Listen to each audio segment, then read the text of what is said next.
Here we are in Wellington with Mark Gillespie. Well, Mark, are you enjoying the polo season here? Oh my gosh, there's nothing like being down in Wellington in the spring. Well, tell us a little bit about Army Polo and the Club of Virginia. Okay, so the Army Polo Club is one in the Plains, Virginia. And what we try to do is provide an opportunity for military people to learn the sport of polo. Most people may know that polo is the oldest human sport, but also a military sport. It was originally designed to keep mounted warriors and their horses ready for combat. But what people may not know is polo still has some great value for modern warriors, particularly those who will be in tanks or mobile infantry. Um, some may know that General Patton from the 20th century, one of our best commanders in World War II, was a four-goal polo player. And he viewed polo as one of the best sporting preparations for modern combat, which when I first heard that, I was not a polo player. So when I heard that this is the best thing for modern warriors, because I was a tanker myself, and when I heard this, like I'm a little skeptical. And then I started learning polo and broke the code. And essentially, what he meant was that polo will teach you mastery of situational awareness when you're moving at the same speeds a tank can go, which is 35, 40 miles an hour. And frankly, if you try to go any faster than that, you'll throw a track and then you'll be up the creek. But the other thing it does is your blood's going to be pumping, adrenaline's going to be flowing, and you have to make split-second decisions, just like in combat.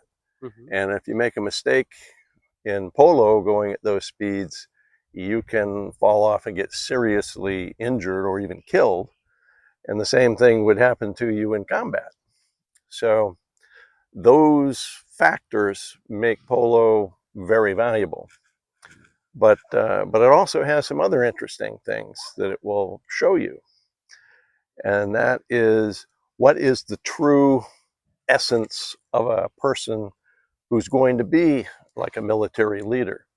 Because as you know, in polo, we have the maneuver that we call the bump or the write-off, where going at 35, 40 miles an hour, you essentially take your horse and do a hockey hip check and smash the other guy off the ball. Well, it takes some courage. And we say intestinal fortitude to be able to do this.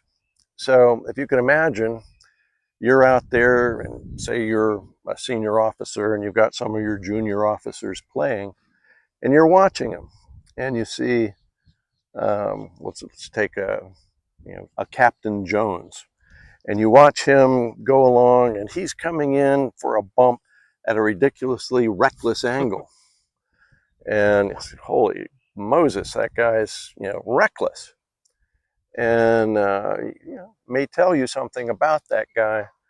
He might be reckless with his own people because he's reckless with his horse. He's reckless against the other player who, now, granted, he's not an enemy, but he shouldn't be endangering the other guy's horse or the other player. And then again, say you've got a Lieutenant Smith who's out there, and here's his opponent, and here's the perfect opportunity for a bump, and he doesn't. And you watch him again, and here it comes, beautiful opportunity for one, and he doesn't do it again. That might tell you something, that maybe he's, we like to use a sort of a slang phrase, that he's chicken, that he's not up to taking the physical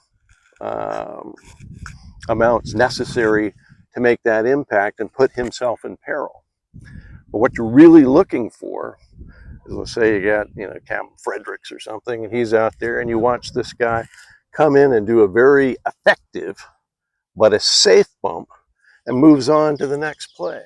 And you watch him, he does that again, say, hey, that might be the guy who will take care of his own horse, maybe his own troops, get the job done, and keep moving. So these are the kinds of things that polo can, show you about somebody, Mhm. and it can be very helpful to sort things out. Tell us your passion about arena polo. Well, arena polo is actually one of the best methods for training polo players, particularly when they're new students coming in, because it requires fewer horses. It's an enclosed, situation, and it makes, it's quite frankly is to me as exciting as playing on the grass, and you can get all the benefits, particularly when I'm teaching military polo in an arena as well as on the grass. Some people like the grass more than the arena, but for me, that's where I learned how to play. And we have an arena at our club in Virginia. We also have a grass field available, but we spend most of our time in the arena. Um, how do you see the growing of the arena polo from here and in the future? Well, I think arena polo, particularly in the United States, will be an on-ramp for more and more polo players. We have the intercollegiate program, which is only arena. And we see that growing. I know of over 52 colleges that the U.S. Polo ASSN is supporting with their clothing line. There may be some more.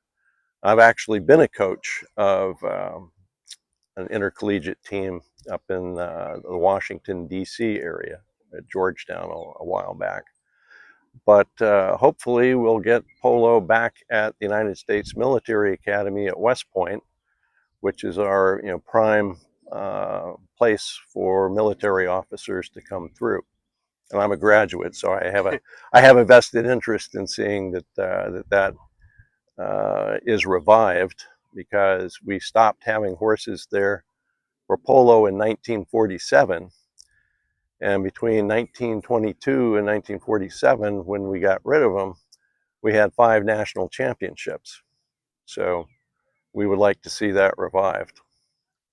Tell us your feeling to play in Palermo again from 1996, the last time that the military cup played, and now in 2024 with Edgar Cesarreta also. So, what's your feeling about this event? Well, I was absolutely over the moon with joy that we were able to do that, because I was lucky enough to be on that team that played in 1996. So having the opportunity to see 4 more of our military players to play there was great, and I'm very thankful to the people who helped us make that happen, like Captain Edgar Echezarreta and General Segon. So the good news is, I think that we will not wait 28 years for the next time. Maybe a few months to maybe November, I don't know, but definitely next year or the year after, we'll try to make that either an annual or biannual event.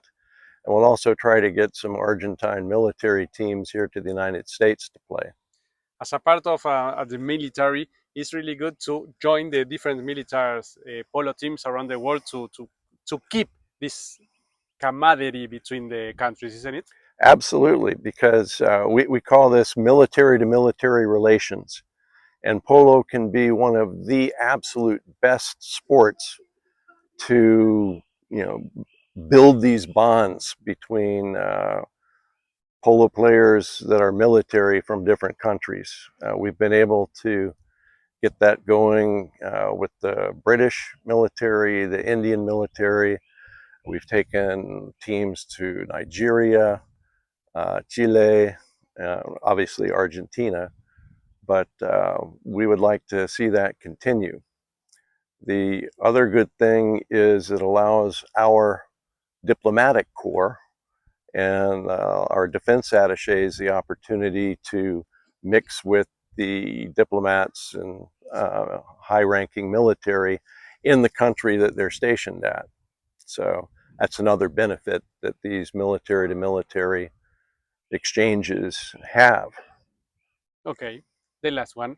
Do you think that it's possible to create something military and the arena polo for the future? Oh, I think definitely. Um, again, we're able to use fewer resources whenever we do that. For example, we had the British military come by the United States last fall in October, and we played some on the grass, but we also had an opportunity to play with them in the arena. So even though I'd say arena is not maybe as widespread outside particular countries, but I think it's growing. And I think the military can also be a part of expanding the horizons into arena polo. Thank you very much, Mark. Thank you.